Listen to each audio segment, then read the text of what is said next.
Welcome back to the Big Three podcast. Today we're going to talk about the IPL as it's happened over the last 2 weeks. We have not been able to come back for the last week. Today it's just me, and we're going to start off just talking about the points table, not necessarily going through all the games. We're going to get on to some games while talking about the points table. So, table toppers, RCB, they've won 7 games out of 10 and lost 3.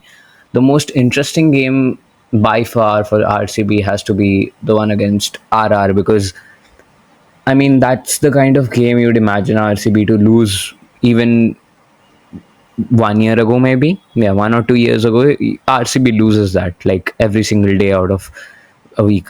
But the transformation which has happened, and this is so good to see because you've got players like Devdutt Padikkal contributing, and obviously then Krunal Pandya in the next game, and I think that kind of builds up and is making for a better balance for RCB overall. And I think Virat's role in this team is kind of underestimated by people because at this point, even though he's not necessarily striking at 160, 170, 200 or whatever, he's kind of acting like a glue. I mean, the stats don't lie, do they? Whenever he's scored more than 50 runs in an innings, RCB has gone on to win that game. So I don't think that it's necessarily detrimental right now. I think he's doing his job. And if the pitch requires him to play quicker, I think he will do that. So there's not much to criticize on there.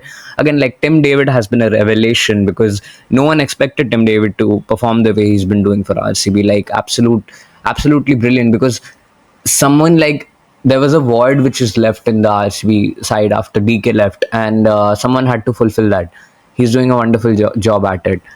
And now, obviously, now Hazelwood, I cannot stress enough about how brilliant he's been, how good he's been over the last few matches, just the course of this entire season. I just think that his role is probably the most important one in the side, and I didn't expect him to do nearly as well as he's been doing this season. He's not that good a bowler, let's be honest, and he's like severely overperforming. Same with Suyash Sharma with the ball. I think he's not got wickets to show for it, but he's definitely doing a job for the side. Bhuvneshwar Kumar, I think that wicket of Vaibhav Suryavanshi in the game against RR was very, very important, and he's doing a job with the old ball and the death overs. And finally, I think Krunal's innings in the last game, that was completely unexpected. I felt like at 26 for 3, you'd think someone like Krunal, how he was struggling till the 28th ball. It felt like he was not going to do anything, but then eventually he caught up and played a blinder of an innings. I mean, that was the innings which won RCB the game. Obviously, you need someone like Virat to stick around with him, but that just is fantastic. I mean, if RCB, the good thing about them, and I spoke of this earlier as well, right?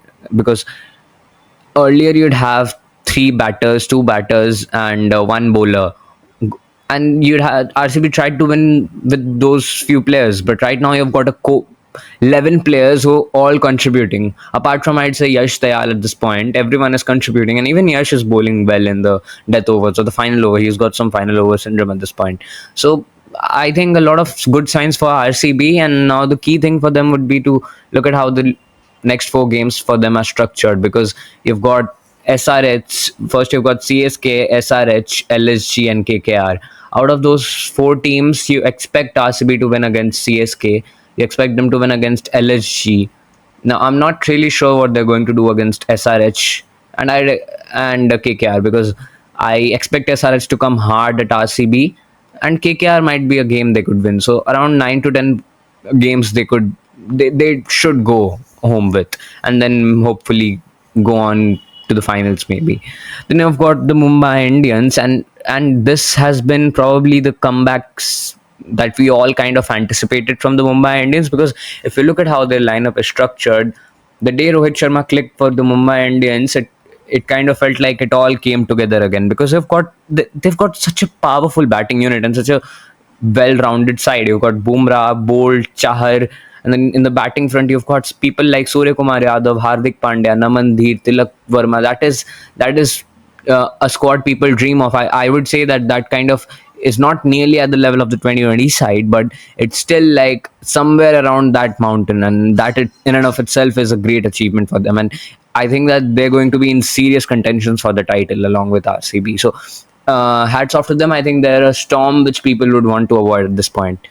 Then the Gujarat Titans. Now, for me, the interesting thing with Gujarat Titans has been that at this point you kind of look at how they're structured and feel like, is this necessarily how you need to be playing in the 24th century, or 24th, not the 24th century, the 25th edition of the IPL, the 2025 edition of the IPL. It kind of feels like, even though it looks good, Gill and Sudarshan playing till the 15th over, Butler coming in and scoring 37 of 20. I mean, they're going to get to 200, but is 200 necessarily good enough? I mean, I am not the kind of guy who says that you have to get bowled out every innings to justify the fact that you have shown enough intent. No, that is extreme. But I think that vastly undervaluing their more important resources, which is balls, and overvaluing wickets. You have to get the balance right. I think they can only afford to have one anchor in there, and that one anchor has to be, in my opinion, Sai Sudarshan, because I don't think he's got as expansive a game as maybe a Butler or even a Gill. Gill has to score at a strike rate of 190 at least if he's playing 20 plus balls, and same with Butler. Maybe Sudarshan can play at a strike rate of 160, 170, and then you've got players to follow that up. They've got a brilliant bowling lineup. I'd still not write them off just yet for as IPL title contenders, but I'd still say that they have to look out. They have to kind of re-evaluate their approach, because you cannot go on with this kind of concentrated approach and expect to win against teams like, say, the Mumbai Indians or RCB, because they're going to outscore you. There's no two ways about that. And then you've got the Delhi Capitals. Now, the game against RCB kind of was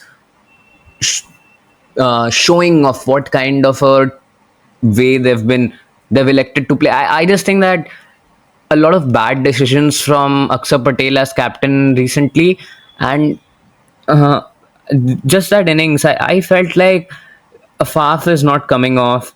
KL, again, the thing with KL is that people thought he's got a reawakening, but I was always a bit skeptic about how he was going about his things, because he wasn't necessarily having the kind of Karun Nair awakening, was he? He was having a mild recharge to his career, maybe, but that was nothing of note. I still think that he needs to be quicker. Not good enough at this point.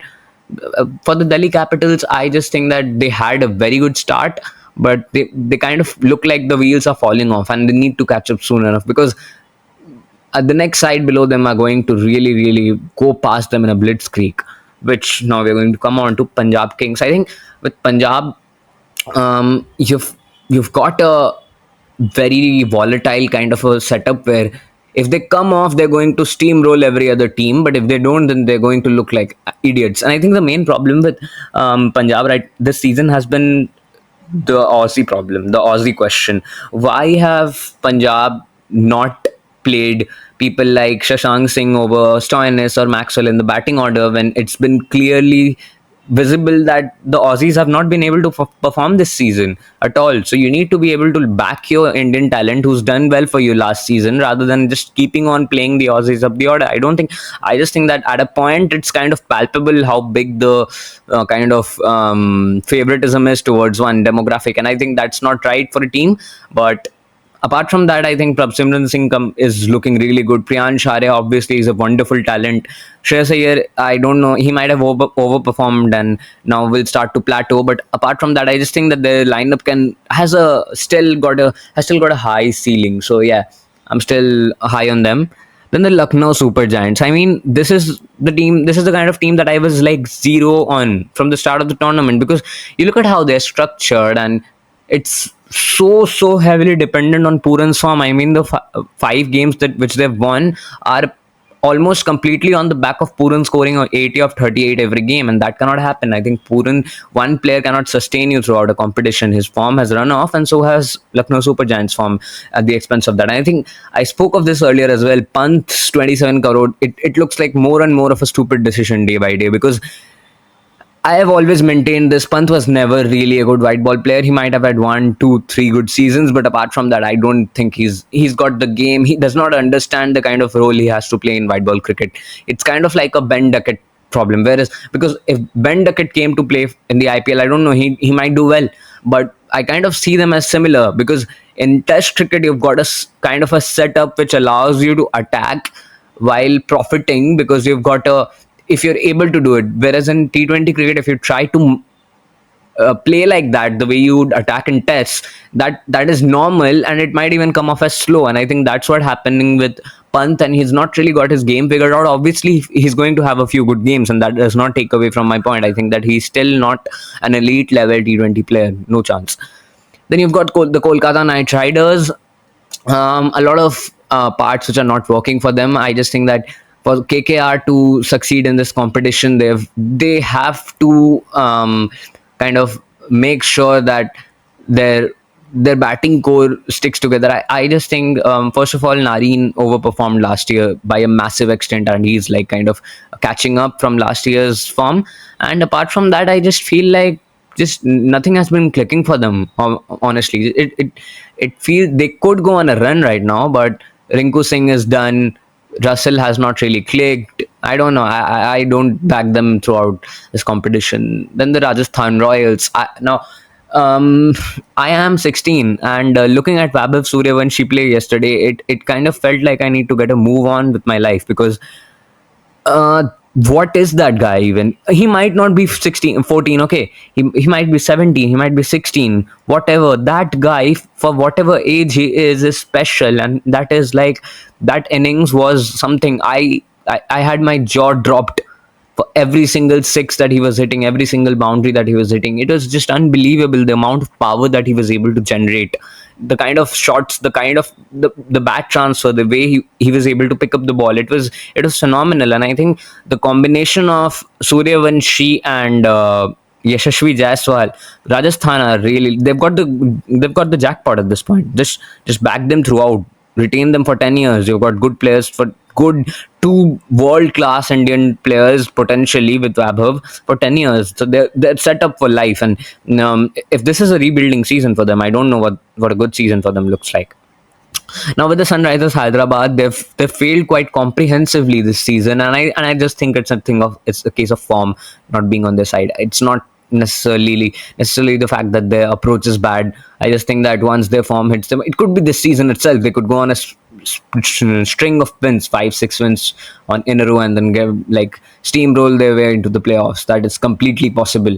Last game as well, like it's you can understand that the day again, like even two of their players click out of the eight that's trying to slog, they're going to win games. That's not happening, but I think it'll happen soon. The Chennai Super Kings, the most dismal looking side of this competition. There are a lot of things which are not working for them. First of all, the youngsters they've tried to bring in are not necessarily delivering the goods they want them to. And then after that, in the middle order, not much to look into either, because Jadeja, as much as he's a good batsman in Test cricket, he's not necessarily. He's kind of, at one point, it's that phrase, right? You have to be good at playing the piano, not just a dog playing the piano.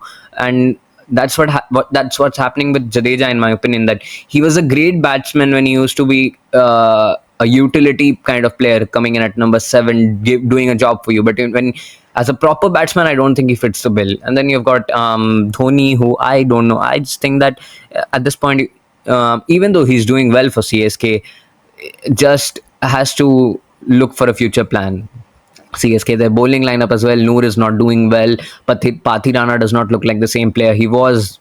Not just not it for me. They look like they need to have a complete rejigging of how they structure their side. For me, I would say my playoff contention. I said RCB, Gujarat, Delhi, and Punjab. I'll remove Delhi and include the Mumbai Indians from my last week's predictions. Rest all of it is same. I just think that RCB might have the best, have not even reached close to their best game. Mumbai the same, or Mumbai have kind of gone to the periphery of that. Punjab, yeah, they've also gone to the periphery of that. And I think that's a really good thing for RCB, that they've not even got to their best game and they're still at the top of the table. So, yeah, that's about it for this week's episode of the Big Three podcast. I think I'll be back next week talking about the